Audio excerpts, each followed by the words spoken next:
गांधी जी ने modern industries को लगाना शुरू किया, नेहरू जी ने मॉडर्न इंडस्ट्रीज को लगाना शुरू किया, हैवी इंडस्ट्रीज को लगाना शुरू किया। नेहरू जी को इसीलिए हम मॉडर्निस्ट कहते हैं, और काफी हद तक नेहरू जी की पॉलिसीज आपको अच्छी लगेंगी। खाली वो इंडो चाइना वॉर में हार गए थे ये देखोगे ना तो क्रिटिसाइज करने को बहुत कुछ है, लेकिन बहुत सारी चीजें और भी हैं उनके बारे में जो अभी आपको जाननी है कि उन्होंने इकोनॉमी को कैसे संभाला, कैसे उसे मॉडर्नाइज किया, जबकि डिफरेंट और लीडर को डिसीजन लेना पड़ता है। मतलब अभी तो चलो एक मॉडल चल रहा है ना, आपको उसे कंटिन्यू करना है, तो उस इंसान को मॉडल बनाना था, उसे चुनना था कि हमें ट्रेडिशनल इकोनॉमिक मॉडल चुनना है या मॉडर्न, उसने मॉडर्न चुना और आज उसका रिजल्ट आप देख रहे हो। तो नेहरू जी को अगर आपको सही तरीके से इवेल्युएट करना है तो सब इवेल्युएट करो ना, you need to evaluate everything. कई बार ऐसा होता है कि हम किसी के पॉजिटिव्स को, मतलब किसी के नेगेटिव्स को किसी के पॉजिटिव्स के साथ इवेल्युएट कर रहे होते हैं। That's the major problem. ऐसा नहीं हो सकता। You can not compare apple with banana, और हम अक्सर ऐसा करते हैं, ध्यान दीजिएगा। हम किसी के पॉजिटिव को लेते हैं और किसी के नेगेटिव को और कंपेयर करते हैं, तो पॉजिटिव वाला तो भारी पड़ेगा ना, क्यों नहीं पड़ेगा? मैं एकदम जनरल एग्जांपल देता हूं, आप फील भी करोगे और आपको समझ में भी आएगा, कोई ज्यादा फील मत करना।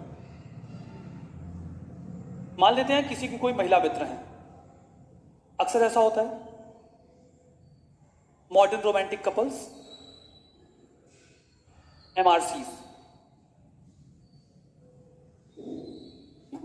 मॉडर्न रोमांटिक कपल्स, इसमें क्या होता है कि वो काफी लंबे समय तक रिलेशनशिप में रहेंगे। अगर आप किसी के साथ इतने लंबे टाइम तक रिलेशनशिप में हो ना, आपको उसके पॉजिटिव नेगेटिव सब पता चल जाते हैं, उसके अंदर क्या कमियां हैं, क्या प्रॉब्लम्स हैं, you will know everything. During the course of time क्या होगा, एक थर्ड पर्सन की एंट्री होगी, एक थर्ड पर्सन एंटर करेगा उन दो लोगों के बीच में। वो स्मार्ट हो सकता है, पढ़ा लिखा हो सकता है, या अच्छा शो ऑफ करने वाला हो सकता है। नाउ अगर वो कुछ दिनों तक किसी इंडिविजुअल की महिला मित्र से मिल रहा है, तो अपने नेगेटिव्स तो नहीं दिखाएगा ना, वो अपने पॉजिटिव दिखाएगा कि उसके अंदर क्या मेरिट्स हैं। अगर वो अप्रोच कर रहा है तो अब क्या होगा, अब कंपैरिजन शुरू होगा उस नए पर्सन में जो आया है और वो पहले से जो एग्जिस्ट करता है 2 साल से। अब प्रॉब्लम क्या है कि जो पहले से है उसके पॉजिटिव और नेगेटिव दोनों पता है, और जो अभी आया है 1 महीने पहले उसके सिर्फ पॉजिटिव पता है, नेगेटिव तो पता ही नहीं है। और फिर कंपैरिजन शुरू होगा, एक और पॉजिटिव और नेगेटिव दोनों रखे जाएंगे और एक और सिर्फ पॉजिटिव रखा जाएगा, क्या भारी पड़ेगा? And that is the fundamental cause of breakups.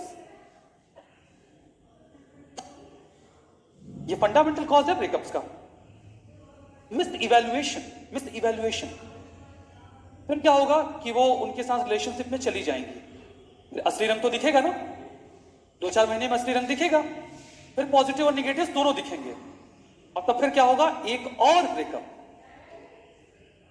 Then she will come back.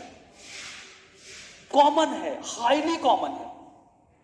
मैंने हंड्रेड्स ऑफ स्टूडेंट्स का ये केस देखा है, बहुत कॉमन है ये।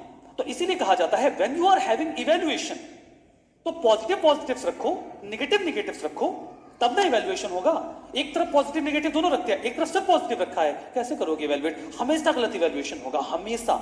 और जब हम पर्सनैलिटीज को इवैल्यूएट करते हैं हिस्ट्री में, हम यही करते हैं, हम उनके नेगेटिव्स रखते हैं एक तरफ और किसी के पॉजिटिव्स रख के इवैल्यूएट करने लग जाते हैं। आज प्रेजेंट प्राइम मिनिस्टर से आप नेहरू जी को इवैल्यूएट करोगे, प्रेजेंट प्राइम मिनिस्टर को एक मॉडर्न इंडिया मिला है, वेल इक्विप्ड, रिसोर्सफुल, और आप उसे नेहरू जी के उस इंडिया के साथ कंपेयर करोगे जो पॉवर्टी में था, माल न्यूट्रिशन में था, जिसे बर्बाद कर दिया गया था 2 साल के कोलोनाइजेशन के थ्रू, और जब दोनों को कंपैरिजन करोगे तो क्या मिलेगा? भारी पड़ेंगे भाई हमारे प्रेजेंट प्राइम मिनिस्टर, वो भारी पड़ेंगे और वो कमजोर पड़ जाएंगे। ये गलत इवैल्यूएशन है, कॉन्टेक्स्ट में इवैल्यूएशन होना चाहिए, दैट मस्ट बी कॉन्टेक्चुअल, कि उन्होंने जो किया वो किस कॉन्टेक्स्ट में किया और आज जो किया जा रहा है वो किस कॉन्टेक्स्ट में किया जा रहा है। यू विल फाइंड कि दोनों एक्सेलेंट है, यू विल फाइंड दोनों एक्सेलेंट है। ठीक है, तो देखो